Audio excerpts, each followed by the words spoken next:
Before we ride, partner, do me one small kindness. Tap like, drop a comment telling us where you're watching from, and follow the channel so these campfire stories keep finding you.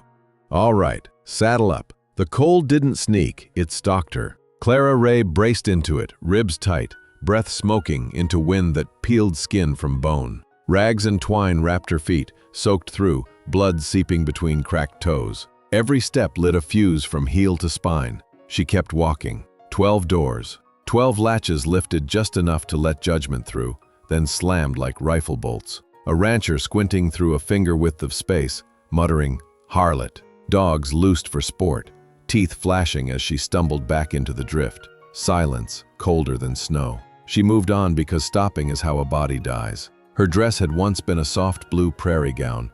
Now the neckline hung loose from wear and weather. The skirt was ripped up one side from a fence post miles behind, fabric flapping to the thigh with every punishing gust. Modesty, she had learned, is a luxury for the fed. She wrapped the torn deerskin shawl tighter, chin set, eyes forward on a narrow ridge trail. Clara hadn't sinned. She'd been spoken over, named temptation by a traveling preacher who should have stood up, and didn't. He packed his trunk, left her in the road, and told a pious town she wasn't his problem. 4 months of walking made her light as a ghost and heavy as grief. The land wore that truth like frost. Toward dusk, the wind shifted. Smoke on it. Dry wood, not pine.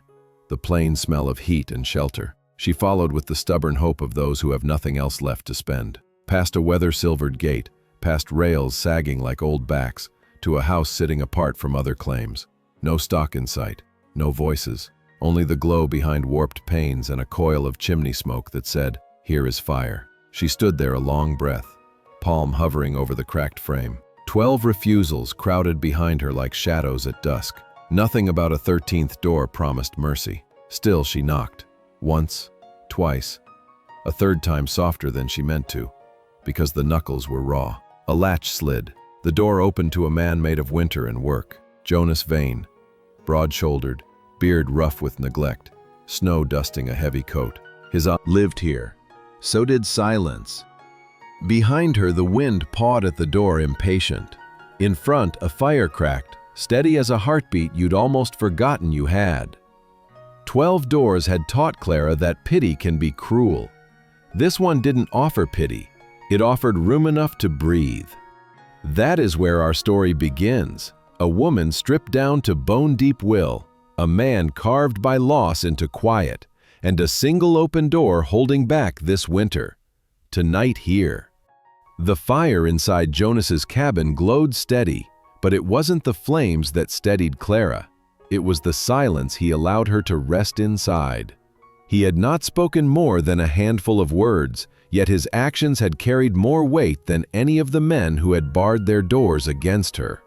The way he placed the blanket by her side without touching her, the way he turned his back when she changed into his flannel shirt, the way he poured her hot water with a pinch of mint, all of it spoke of a man who remembered decency even after grief had hollowed him. That was the first thread of safety she had felt in months.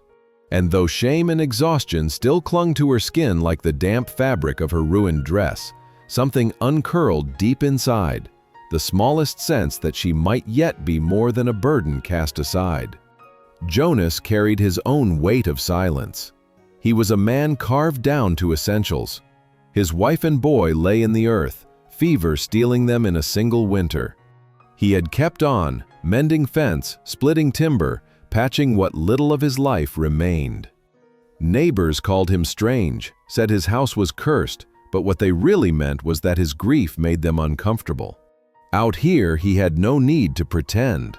Clara saw that in the stiffness of his gait, in the way his right leg dragged across the floorboards, in the way his jaw clenched each time the wind groaned against the walls. Pain lived in him, but it hadn't taken everything.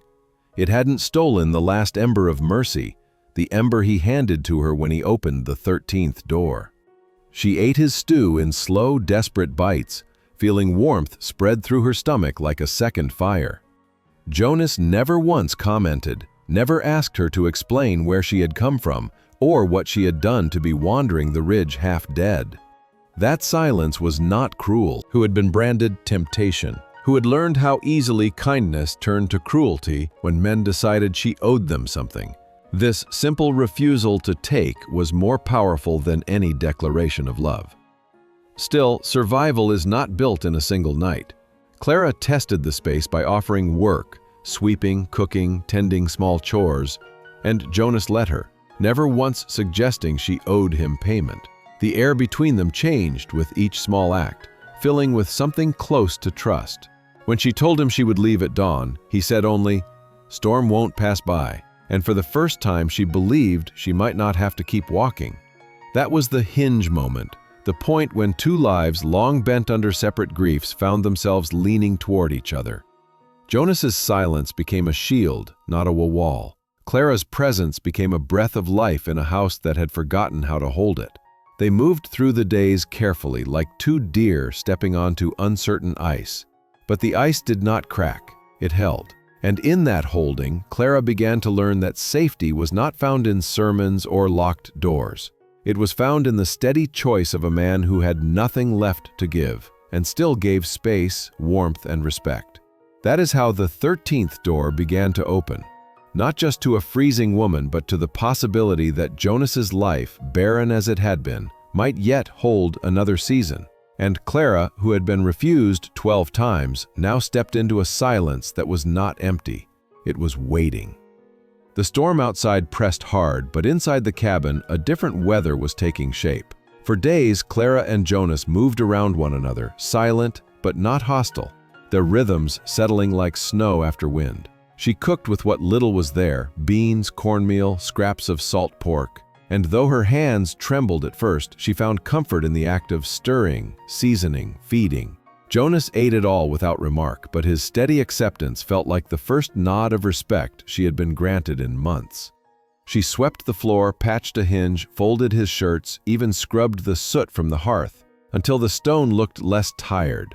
He never asked it of her, but he didn't stop her either. That quiet permission became a strange kind of freedom. For a woman who had been told she was a burden, who had been driven from door to door like refuse, was during those first weeks that the bed changed everything. At first, Clara lay curled on the hearthrug, wrapped in blankets, grateful simply for warmth. Then, Jonas, in his quiet way, left space in the bed behind the curtain. He did not invite, did not press, he simply left the curtain open. The second night, she stepped through, uncertain. Every muscle in her body braced for what she had been taught to expect. But Jonas did not move toward her. He did not reach. He turned on his side, face to the wall, and let the silence hold them both. For Clara, that untouched space between their bodies was a revelation. It told her she was safe, not owned. It told her that intimacy could exist without demand. The nights that followed taught her how to sleep again, though at first she barely managed more than an hour before her body twitched awake. Each morning she found Jonas already gone, already working, as if he had carried her weight through the night without speaking of it. That quiet endurance built something stronger than declarations. It built trust, brick by brick, slow as thaw. When they rode into town together, that trust was tested. Hollow's Bluff was small, and small towns never forgot. Every eye turned as Jonas dismounted, and Clara followed. Whispers scratched at her ears. A man in the feed store sneered, hinting that Jonas had brought home a stray for his bed. Shame pricked her skin, not because the words were new, but because she feared Jonas would be branded for showing her kindness. Yet Jonas met insult with the same steady calm he carried into every storm. He didn't argue, didn't raise his voice, but when the man pressed too far, Jonas's words came like iron. "Say it again." Even the clerk stepped in, warning the fool off. Later, on the trail home, Clara tried to tell Jonas he should have let them talk, that everyone already believed the worst. But Jonas only shook his head, saying plain, "I don't give a damn what they think." That refusal to bend to gossip was more than defense. It was a shield over her, the kind she had never known. And when she asked him directly if he wanted her gone, he answered without pause, "No, let them talk." That night, Clara didn't keep her distance in bed. She curled into him, pressing her back against. It felt like belonging. She asked him why he hadn't told her to leave, and he told her simply, "Would it matter if I had?" That honesty cut deeper than any promise. For Clara, the 13th door was no longer just a shelter from cold. It had become the only door she wished to walk through again. Double, the rhythm of survival soon grew into something more than routine, though neither Clara nor Jonas named it aloud. At first, their silence had been the cautious quiet of strangers testing the ground beneath each step. Now it became the kind of silence that could hold meaning, weight, even comfort.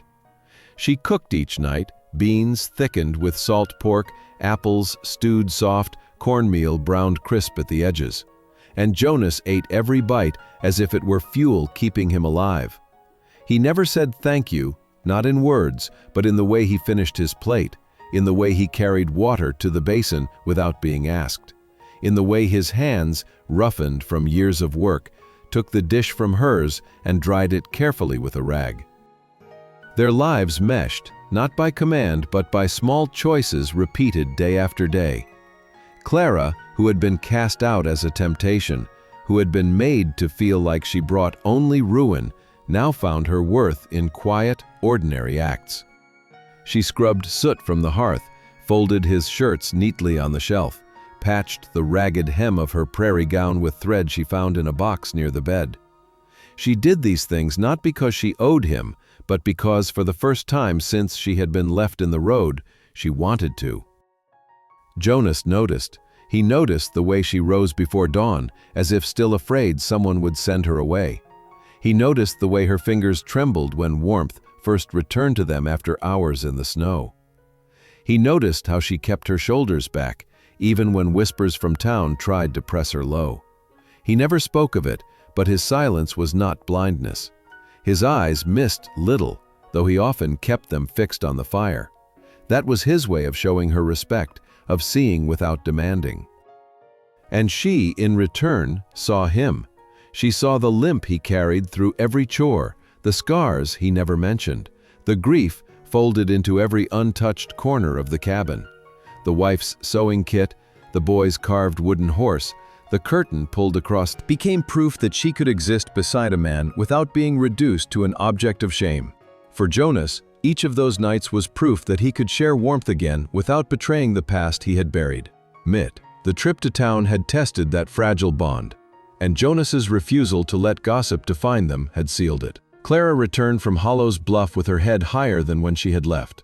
Not because the whispers had stopped, they hadn't, but because Jonas had shown her that what others thought did not matter. She had always been weighed by others' judgments, her life bent by the labels of men who wanted control. Jonas lifted that weight with a few plain words. "I don't give a damn what they think." Those words echoed louder in her chest than any sermon she had ever heard. That night, when she curled against him in bed, it was not just for warmth, it was for peace. The days that followed were marked not by grand declarations, but by the kind of steady companionship that slowly changes a person. Clara planted onions in soil still hard from frost, her fingers numb but determined. Jonas repaired the north fence, his limp slowing him but never stopping him. She beat the rugs clean in the wind. He mended the barn door hinge with care. They moved like two halves of a whole, not because they planned it, but because it was the natural way of things when people stop walking alone. Each evening, the fire cast them in the same glow, and each morning, the light through the windows made the cabin feel less like a tomb and more like a home. In those weeks, Clara realized something she had not dared to believe before. The 13th door had not only saved her life, it had given her a place where she was no longer unwanted. Jonas had not asked for her story, had not demanded her penance, had not measured her worth in apologies. He had opened a door when 12 others had slammed it shut. And now, with each passing day, she knew that she was not surviving out of sheer will anymore. She was living, because someone had finally seen her as enough. The nights in Jonas's cabin had begun with distance. 2 bodies lying stiff beneath wool blankets, but as the days stacked quietly one upon another, that distance lessened until there was hardly any left at all. Clara no longer woke braced for harm. She no longer kept her back turned tight toward the wall. Instead, She let herself edge nearer, slow as thaw, until she could close her eyes without fear of being taken. Safety meant her body belonged to her, even as she shared the warmth of the man beside her. And when she whispered the word into the darkness, safe, Jonas's arm tightened around her waist as if he understood, as if he'd been waiting for her to name it. He didn't answer in words, he didn't need to. His steady breath against the nape of her neck was answer enough. Mame's mornings carried the proof of what nights had built. Clara woke before the sun, but instead of rising in dread, she rose with purpose. She pulled on his flannel shirt, wrapped the coat around her shoulders, and stepped out into air that still bit sharp, but no longer felt like punishment. Jonas was always outside by then, his axe swinging in rhythm, his limp visible but never slowing him. Clara joined him without asking permission, first stacking wood clumsily, then splitting kindling with awkward blows of the hatchet. Her hands blistered, her palms stung, but Jonas never laughed, never corrected her grip with condescension. He let her learn, let her fail, let her prove herself. That freedom, the freedom to try and not be mocked, was its own gift. In the evenings, when her hands burned raw, he would set a small tin of salve beside her without a word. She would meet his eyes, whisper, "Thank you," and he would nod. These exchanges were small, almost invisible, but to Clara they felt larger than sermons. They were the beginnings of trust lived out in deeds. Maid's even chores became moments of unspoken binding. She beat dust from the rugs behind the cabin, shoulders aching but strong. He hammered loose rails back into the fence line, sweat shining against his temples. At the table, she stirred beans with dried apples, serving them plain but filling. He ate slow, setting his spoon down each time as if to remind her he wasn't rushing, wasn't taking more than his share. After supper, when she washed tin bowls in the basin, he stood at her side and dried them, their hands brushing once, then twice, until the touch no longer startled her. These simple moments gathered together like twigs in a nest, fragile but forming the shape of a life that neither of them had spoken of, but both of them had begun to believe in. Mame's Clara's past haunted the edges of her softly while washing dishes, in the way she let her hair down by the fire and brushed it slow, in the way her steps grew steadier across the cabin floor. By the 5th week, their bed was no longer a place of distance. Clara slipped beneath the covers without hesitation, and Jonas shifted to make space, though the space between them had shrunk to nothing. They didn't touch greedily, didn't rush. His hand rested sometimes on her hip, sometimes at her back, and she allowed it, leaning into the warmth, into the quiet. It wasn't ownership, it was belonging. That difference mattered more than anything. When her husband had abandoned her, he had told others she was danger, temptation, ruin. But lying beside Jonas, feeling his breath steady against her shoulder, Clara understood that what she had always been was enough. Not too much, not too little. Enough. And, for a man hollowed by loss, who had built walls of silence to keep the world out, Clara's presence filled the cabin with something it had forgotten: life. This was no fairy tale shift, no sudden miracle. It was simply two people scarred by storms finding warmth in the same fire. Yet in that ordinary miracle lay the truth. Survival had become something else. Not just enduring, not just holding on, but choosing to stay, choosing to share, choosing to breathe in rhythm with another. And that choice, fragile though it was, would hold them through nights when the wind rattled the walls, and through days when whispers in town tried to bite. For the first time since 12 doors had closed against her, Clara stopped counting. She had found the one door that stayed open. The trip into town had left Clara raw, but Jonas's steady refusal to bend beneath gossip had laid a foundation she had never stood on before. That night, curled against him in their narrow bed, she understood something her body had known long before her mind dared to admit. She was not surviving anymore, she was living. Jonas had not asked for her past, had not demanded her penance, had not measured her worth against whispers. He had simply opened his door when 12 others had shut theirs. And each night since, he had kept it open.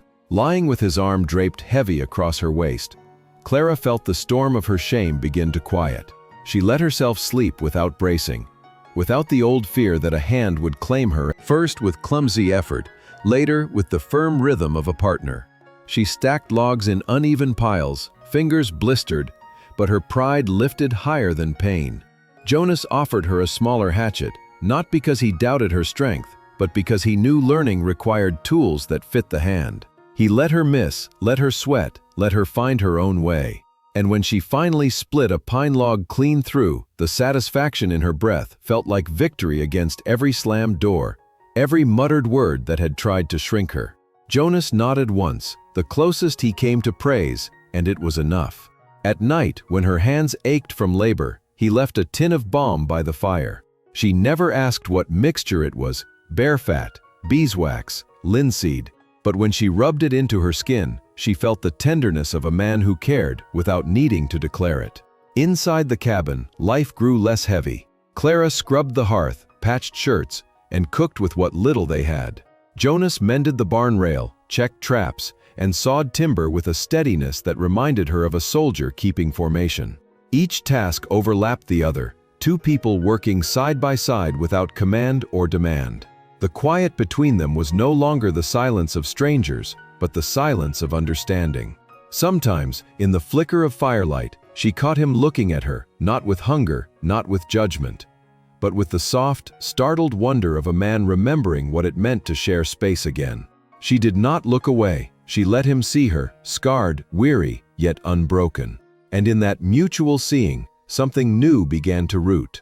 When the wind howled across the ridge and rattled the cabin walls, Clara thought of the 12 doors again.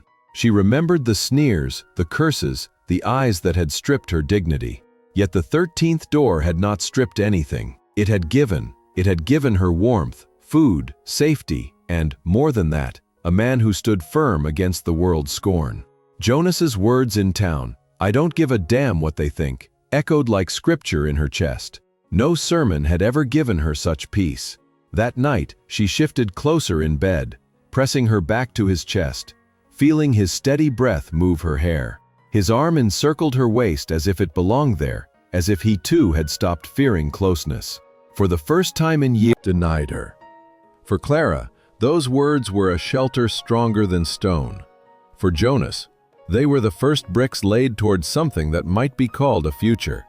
And so, as winter thinned and spring edged closer, they found themselves not merely surviving storms, but walking together into a season that promised more than endurance. It promised life shared. The thaw came slow, but it came, and with it, something inside both of them began to shift. The snow still lay in ragged drifts across the pasture. The rails of the fence still leaned tired against the weight of long winters, but the light stayed longer each day, softer, golden, stretching across the cabin floor until even the shadows seemed warmer. Clara worked in that light, brushing her hair at the table, mending a tear along her dress hem, humming a tune she half remembered from childhood. Jonas sat by the fire, boots unlaced, watching her with a quiet he did not try to disguise. There had been a time not so long ago when she flinched under eyes, when every glance felt like a measure, a tally against her worth. But Jonas's gaze was different, steady, searching, but never demanding. It was as though he were reminding himself she was real, flesh and bone, not a dream conjured by loneliness. She caught him watching one evening and asked plainly, "Why haven't you asked me to leave?" His answer was as simple as the man himself. "Would it matter if I had?" And in that moment, something heavier than all her shame lifted.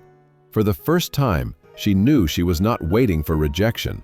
She was standing in choice. That choice deepened each night they shared a bed. It was not rushed, not stolen. It unfolded with the slowness of trust hard won. Their touches grew natural, his hand resting on her hip beneath the blankets, her foot brushing against his leg, their breath mingling in the dark. He did not take, she did not beg. They simply existed in closeness, a kind of intimacy rarer than passion, intimacy that made her feel whole again.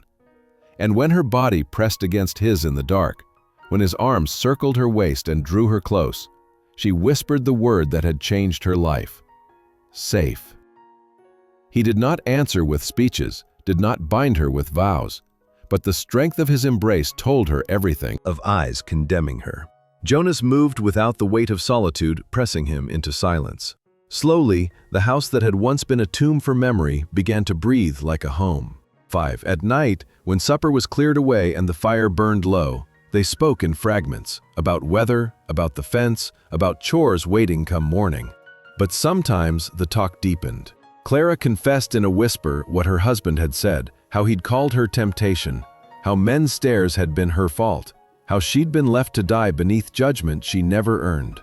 Jonas listened without interruption, his jaw tightening but his voice steady when he finally said, "I didn't ask."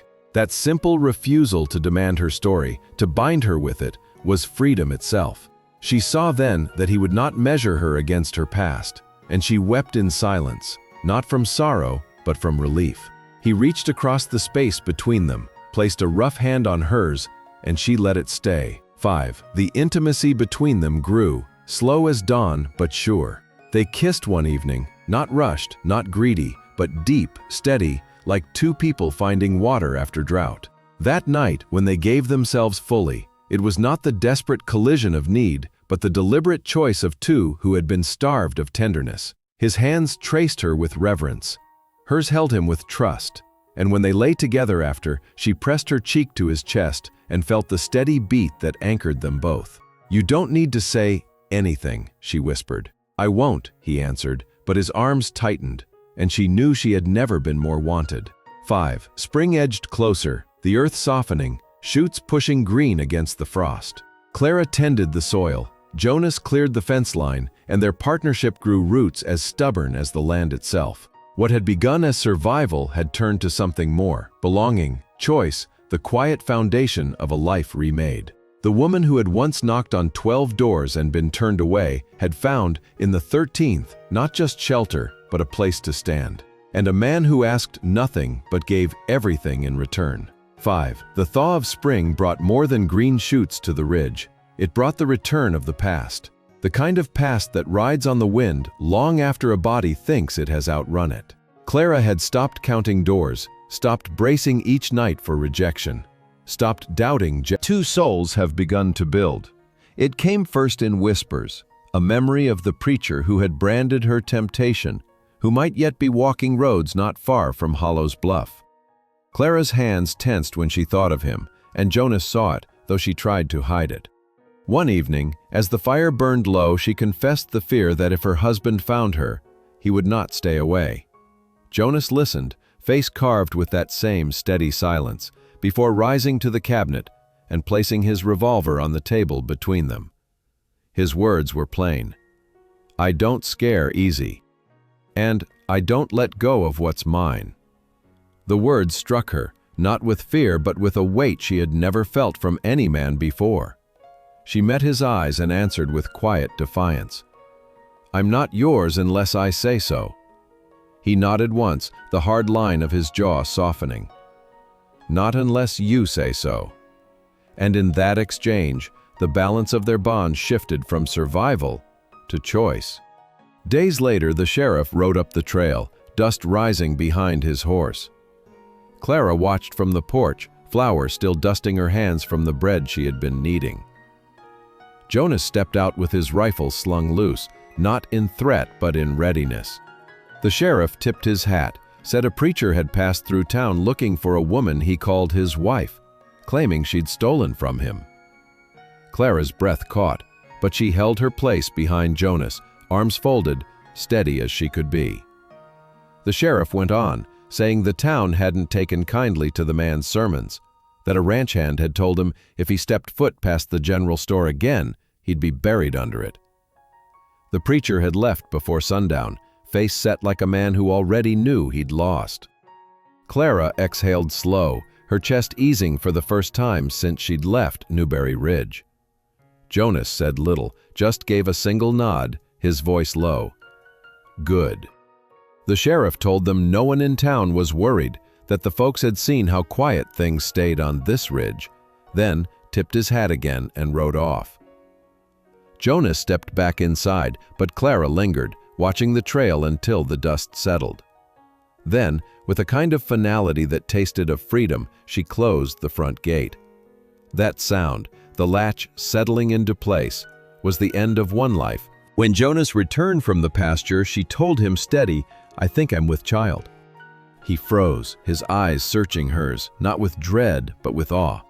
His arms wrapped her tighter than ever before, hands trembling against her back, his breath unsteady in her hair.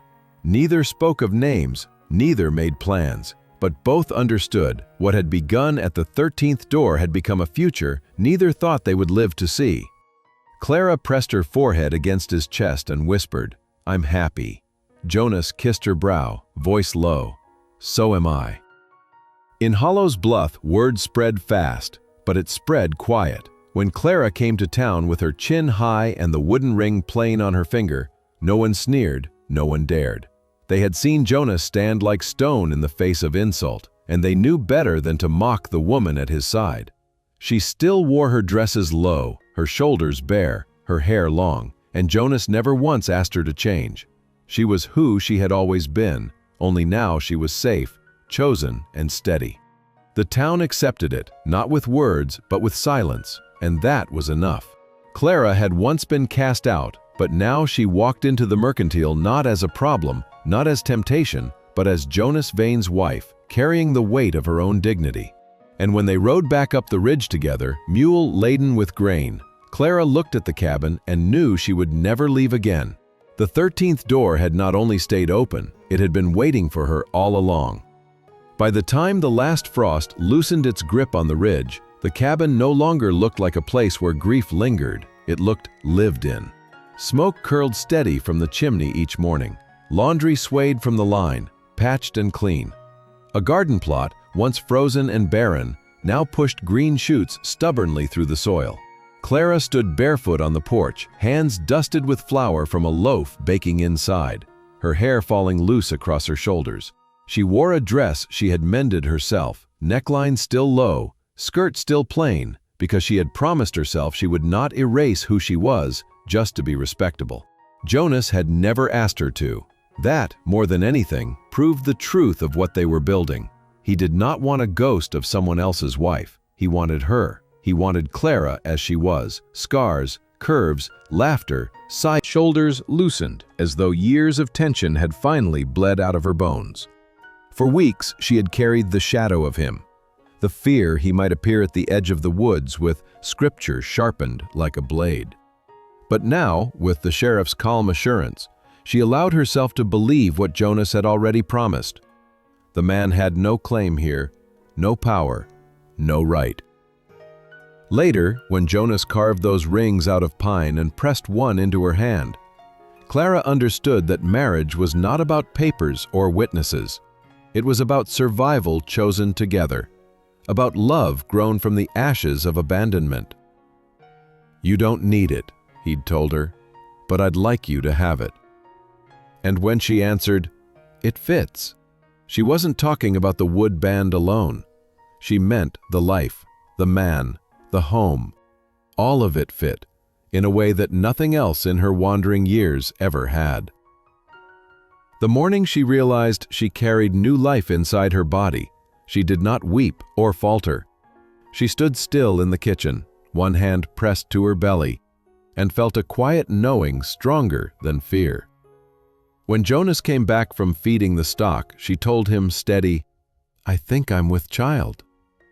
His silence then was not the silence of his grief, not the silence of his guarded nature. It was the silence of awe. He stepped forward, gathered her close, and for the first time his hands trembled where they held her.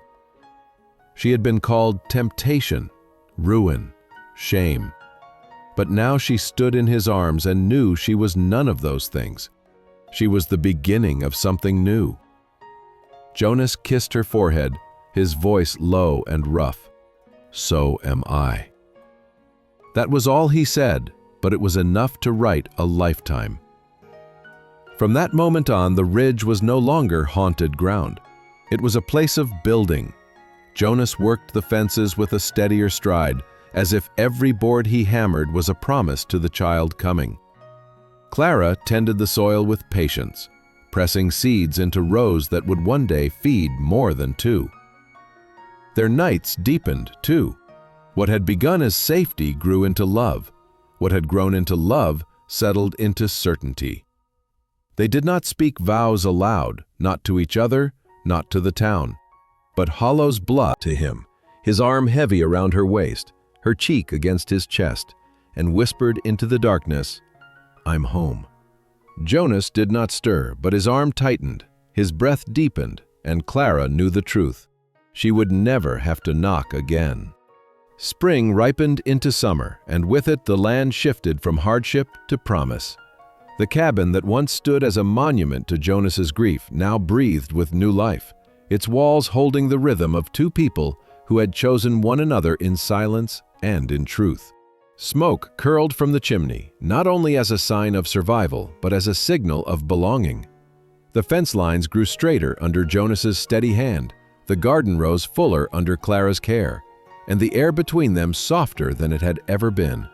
At night, the bed was no longer a place of distance, no longer a cautious sharing of space. It was a home within a home, a place where their bodies rested against one another without fear, without shame, and with the quiet intimacy of people who had weathered storms and earned their peace. What had begun as a rescue had become a life. What had begun as a door opened in mercy had turned into a threshold of permanence. Clara often thought back to that first night when her knuckles, raw and swollen, had tapped against the 13th door. She remembered the way her heart had carried only dread, how certain she had been that she would face yet another rejection. 12 men had looked at her and seen nothing but ruin. Jonas, worn and silent as he was, had looked at her and seen enough reason to step back and make space. That single act had changed everything, and now, months later, she stood on the same porch, barefoot in the dirt, hands dusted with flour, the swell of new life stirring in her belly. And she knew the truth. Every slammed door, every harsh word, every mile of cold had led her here. To him. To this. Jonas, too, carried that knowing. He did not speak it often, he never had been a man of words. But in the way his eyes lingered on her as she brushed out her hair by firelight, in the way his hands steadied her waist when she bent to lift water from the well, in the way his body leaned against hers at night, he told her all she needed. For years, his silence had been his prison, a cage of grief and guilt he could unashamed at Jonas's side. Their marriage was not loud, not gilded in ceremony or blessed by a pulpit, but it was carved in the grain of the pine rings they wore, in the soil they tilled, in the fire they kept burning together. That was blessing enough, Turt. One evening, as the sun dipped low and painted the ridge in gold, Clara leaned against Jonas on the porch. The wind carried the scent of earth turning, of crops rooting, of a season ready to give. She pressed a hand to her belly, felt the stir of the child within, and whispered, "Do you think they'll ever understand what this means?" Jonas, as always, was slow to answer. He looked across the land, his jaw set, his eyes softened by light, and finally said, "Doesn't matter if they do. We know that was all." And in that plain answer lay the depth of it. Their life was not for the world to measure. It was theirs, built in hardship, held in trust, sealed in choice. Turt. Clara had once been a woman with no home, no name worth keeping, no man to defend her, and no door to walk through. Jonas had once been a man carved hollow by death, his house little more than a shrine to what he had lost. Together they had taken rejection and grief, silence and shame, and made from them a table set for two, a bed shared in trust, and a home waiting for a child. The 13th door had not only stayed open, it had been waiting for both of them. And as the stars came out over the ridge and the fire in the hearth burned low, Clara closed her eyes against Jonas's shoulder and finally believed what she had not dared for months. She was home, she was wanted, and she would never have to knock again.